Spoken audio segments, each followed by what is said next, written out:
Dans le cadre du colloque qui s'est tenu le 16 octobre, nous avons été amenés à travailler sur la valeur ajoutée et différents aspects de la valeur ajoutée, et en particulier la gestion du risque. Alors, quand on parle gestion du risque, il faut le caractériser en fréquence et en amplitude. Donc il faut toujours avoir ces deux éléments-là en référence. La fréquence, elle est de plus en plus forte.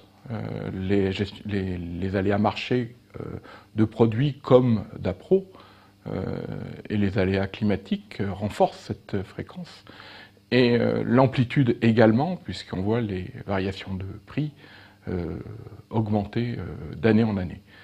Donc face à un contexte de plus en plus difficile ou aléatoire, comment pouvoir raisonner la gestion du risque dans l'exploitation? La valeur ajoutée est un critère qui permet de créer une charnière entre la partie exploitation, production des produits finalisés, qu'ils soient végétaux ou animaux, et la partie structurelle de l'exploitation, où on va retrouver main-d'œuvre, mécanisation, structure d'investissement fiscale, familiale.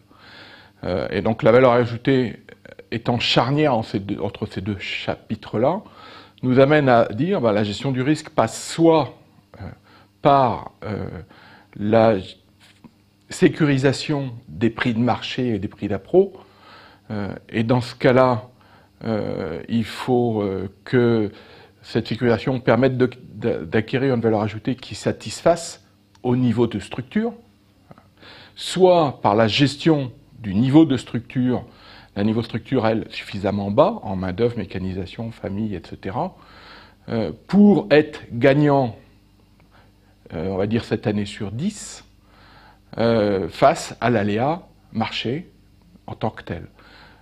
Et donc on est bien pris en tenaille entre est-ce que je sécurise mes conditions de production en augmentant le niveau de structure, et dans ce cas-là j'accrois l'aléa marché, l'impact de l'aléa marché dans l'exploitation, ou est-ce que je sécurise le niveau marché, et dans ce cas-là il faut que je maîtrise mon coût de production structurel dans l'exploitation. C'est une décision systémique à prendre, ce n'est pas une décision très simple. Pour prendre ce type de décision, l'entrepreneur doit s'appuyer sur ses meilleurs savoir-faire, sur ses points forts, à mon sens.